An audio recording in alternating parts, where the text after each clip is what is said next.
সংসার জীবনে কিভাবে অল্প সময়ে দ্রুত কাজকর্ম করা যায়। দ্রুত কাজকর্ম করলে দেখা গেছে নিজেদের শরীর স্বাস্থ্য মন ভালো থাকে, সংসারে আয় রোজগারও বৃদ্ধি পায় এবং সারাদিনের ক্লান্তি ভাবটাও সেটাও দূর হয়ে যায়। হ্যালো, আসসালামু আলাইকুম। কেমন আছেন সবাই? আশা করি সবাই ভালো আছেন। আমিও মোটামুটি আল্লাহর রহমতে আপনাদের দোয়ায় একটু ভালো আছি আগের তুলনায়। আরেকটি নতুন ব্লগ নিয়ে আজকে আমি বাংলাদেশি ফ্যামিলি ব্লগ ঢাকা নারায়ণগঞ্জ থেকে বলছি। যে যেখান থেকে আমার ভিডিওটা দেখছেন অবশ্যই কাছে কিংবা দূরে সবাইকে জানাচ্ছি অনেক অনেক ভালোবাসা ও প্রীতি শুভেচ্ছা জানিয়ে ভিডিওটি শুরু করেছি। আজকের ভিডিওটা 3 দিন আগে ছিল, মানে বুধবার দিন রাতে করা ছিল ভিডিওটা, ওখান থেকে ভিডিওটা শুরু করছি। এই শীত এসেছে, শীতের সময় কিন্তু অনেক রকমের পিঠা সবাই তৈরি করে খায়, কিন্তু আমি তেমন একটা পিঠা আমি সব ধরনের পিঠাই পছন্দ করি, কিন্তু আমাদের ঘরের সবাই কেউ পিঠা পছন্দ করে না, খুবই কম। তারপরও পিঠা যদি পছন্দ নাও করি একটু হলেও কিন্তু খেতে হয়। বুধবার দিন রাতে আমি একটু পিঠা ভিজিয়েছিলাম, ভেজা পিঠা চিতল পিঠা কিনে এনে তারপরে মিঠাই দিয়ে জাল দিয়ে ভিজিয়ে রেখেছিলাম, তারপরে দুধ দিয়ে মিশিয়ে খাবো। তারপর এই তো বৃহস্পতিবার দিন সকালে এটা করা। এই ভিডিওটা সকালে একটু উঠেছিলাম, দেখি যে সকাল সকাল যদি আমরা না উঠে কোনো কাজকর্ম দ্রুত করা যায় না, আর সকাল সকাল উঠলে শরীরটাও খুব ভালো লাগে। তারপরে একটু দেখা যায় কাজকর্ম করে দুপুরে একটু রেস্টও নেওয়া যায়। তারপর একটু ছাদে আসলাম, সকালে ছাদে এসে একটু নিজে একটু হাঁটাহাঁটি করলাম, একটু শরীরের জন্য একটু ব্যায়ামও নিলাম। এটা আমি করি, মাঝে মধ্যে করি, প্রতিদিন করা হয় না, কিন্তু চেষ্টা করবো ইনশাল্লাহ প্রতিদিন করতে। এতে করে আমাদের শরীর স্বাস্থ্য অনেক ভালো থাকে, ব্যায়াম করলে কিন্তু আমাদের শরীর অনেক ভালো থাকে। আর যেহেতু আমরা দিন দিন এখন আমাদের বয়স হচ্ছে, বয়স কিন্তু আর কমছে না, বয়স হচ্ছে, আমরা যদি এই কাজটা করি, ব্যায়াম করি, আমাদের শরীরটা কিন্তু খুবই ভালো থাকে। শরীর মন ভালো থাকলে কিন্তু কাজকর্ম করতে ভালো লাগে। তারপরে এই তো দেখেন ব্যায়াম করলাম, হাঁটাহাঁটি করলাম, তারপরে দেখি ছাদটা অনেক একটু পাতা দিয়ে ধুলোবালু দিয়ে ভরে আছে। অনেক দিন যাবত একটু ঝাড়ু দেওয়া হয় না, তারপরে চিন্তা করলাম একটু ঝাড়ু দিয়ে নিই। তারপরে তো দাঁড়িয়ে দাঁড়িয়ে ঝাড়ু দিচ্ছি। এখন সময় বাজে প্রায় 6:30 ভোর, আমি 6টার দিকে এসেছিলাম, তখন আর রৌদ্র ছিল না, হালকা হালকা রোদ উঠছে, দেখতেই পাচ্ছেন ছাদের মধ্যে। এই রোদটা শরীরে রাখলে আমাদের জন্য অনেক উপকার, ভিটামিন ডি পাওয়া যায়। তারপরে তো হালকা রোদে আমি সুন্দর করে ছাদটা ঝাড়ু দিয়ে নিচ্ছি। আমি প্রায় এরকম মাঝে মধ্যে যখন ছাদে আসি তখন ছাদ যদি নোংরা থাকে, পাতা দিয়ে ভরে থাকে, ছাদটা ঝাড়ু দিয়ে পরিষ্কার করে নিই। রুমে ঝাড়ু দেওয়া যেই পুরনো ঝাড়ুটা, ওই ঝাড়ুটা আর কি যদি একটু হয়ে যায়, একটু ছোটো হয়ে যায়, ঝাড়ু দিতে কষ্ট, তো ওটা আমি ছাদে এনে তারপরে ছাদে ঝাড়ু দেওয়ার কাজে লাগিয়ে দিই। একসাথে 2-3টা জমে তারপরে একটা ঝাড়ু মোটা করে বানিয়ে নিই, যাতে এখানেও আমার বেশি উপর হয়ে ঝাড়ু দেওয়া না লাগে, কারণ অনেক ছাদটা একটু বড়, ঝাড়ু দিতে দিতে কোমরও ব্যথা হয়ে যায়। তারপরে এই জন্য চিন্তা করলাম বড় করে একটা ঝাড়ু বানিয়ে নিই।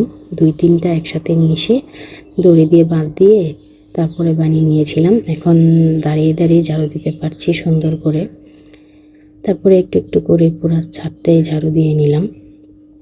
ঝাড়ু দেওয়ার পরে এখন নেমে চলে যাব। চিন্তা করলাম খুব সুন্দর ঠান্ডা সকালের যেই আবহাওয়াটা একটু ভিডিও করে নিই।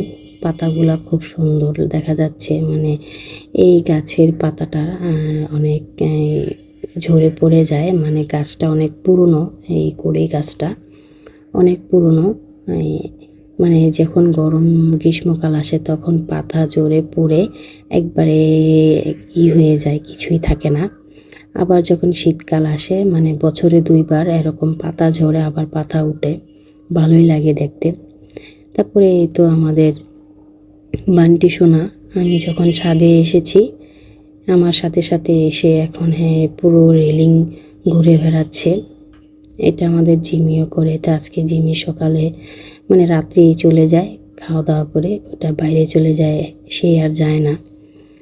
এটা আমার মার বিড়াল, মা এই বাসায় নিয়ে পালে। তো যেহেতু মা অনেক দিন ধরে অসুস্থ, আমার বাসায়ই আছে মা ভাই, তাদের অসুস্থতা কেন জানি কাটছেই না, মানে শেষই হচ্ছে না।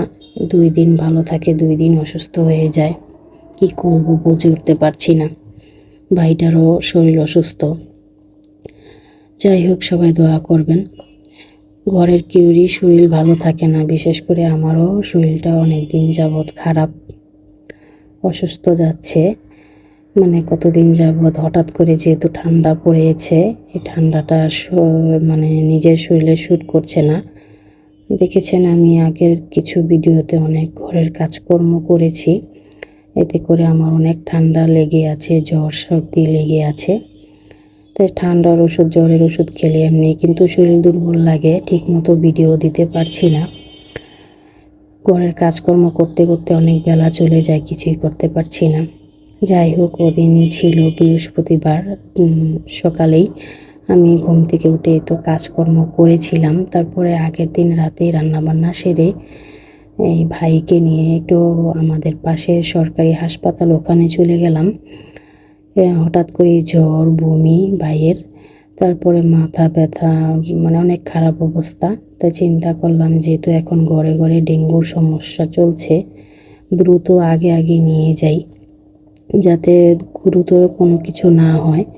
এজন্য নিয়ে চলে গেলাম। আমাদের বাসা থেকে বেশি সময় লাগে না, খুব অল্প সময় লাগে সরকারি হাসপাতালে যেতে। তারপরে তো গ্রামের রাস্তাটা দিয়েই চলে গেলাম। ওখান থেকে 2-3টা রাস্তা আছে মানে যাওয়ার, কিন্তু এই রাস্তাটা দিয়ে একটু তাড়াতাড়ি যাওয়া যায়, নিরিবিলি। সকালের পরিবেশটা খুবই সুন্দর লাগছে, তাই একটু ভিডিও করে নিলাম। খুব ঠান্ডা ঠান্ডা, নিরিবিলি, দেখতে খুব সুন্দর লাগছে। এমনিতেই এই জায়গাটা আমার খুব ভালো লাগে। মাঝে মধ্যে বিকালে হাঁটতেও আসি আমাদের বাসা থেকে। এই তো হাসপাতালে চলে আসলাম, ভাইকে ওই টেস্ট দিয়েছে, টেস্টের জন্য সিরিয়ালে দাঁড়িয়ে আমি একটু বাইরে চলে আসলাম, হাসপাতালের বাইরে একটু ভিডিও করে নিলাম। যাই হোক, ভিডিও শুরুতে যে কথাগুলো বললাম, সকাল থেকে যদি দুপুর হওয়ার আগ পর্যন্ত ঘরের কাজকর্ম করা যায়, দ্রুত অনেক সময় কাজকর্ম তাড়াতাড়ি সেরে আবার দেখা যায় দুপুরে খাওয়া দাওয়া সেরে একটু রেস্টও নেওয়া যায়। এতে করে নিজেদের শরীর স্বাস্থ্য ও মন খুবই ভালো থাকে, সংসারে আয় রোজগারও বৃদ্ধি পায় এবং শরীর স্বাস্থ্য ও মন সবই ভালো থাকে। যাই হোক, এ তো আমার মেয়ে হাতে মেহেদি দিয়েছে, নিজে হাতে মেহেদি দিয়েছে, দেখতে খুবই ভালো লাগছে, একটু ভিডিও করে নিলাম। যাই হোক, শুরুতে ভিডিওটা যারা যারা দেখছেন প্রথম থেকে শেষ পর্যন্ত অবশ্যই একটা লাইক দিবেন। আমার ভিডিওর মধ্যে কোনো কথা কিংবা কাজ যদি ভালো লাগে অবশ্যই চ্যানেলটা সাবস্ক্রাইব করে আমার পরিবারের পাশে থেকে যাবেন। আজকে ভিডিওটা আর বেশি বড় করছি না, খুবই ছোট রাখছি যেহেতু অসুস্থ। আজকে এই পর্যন্তই রেখে দিলাম। আল্লাহ হাফেজ, আসসালামু আলাইকুম।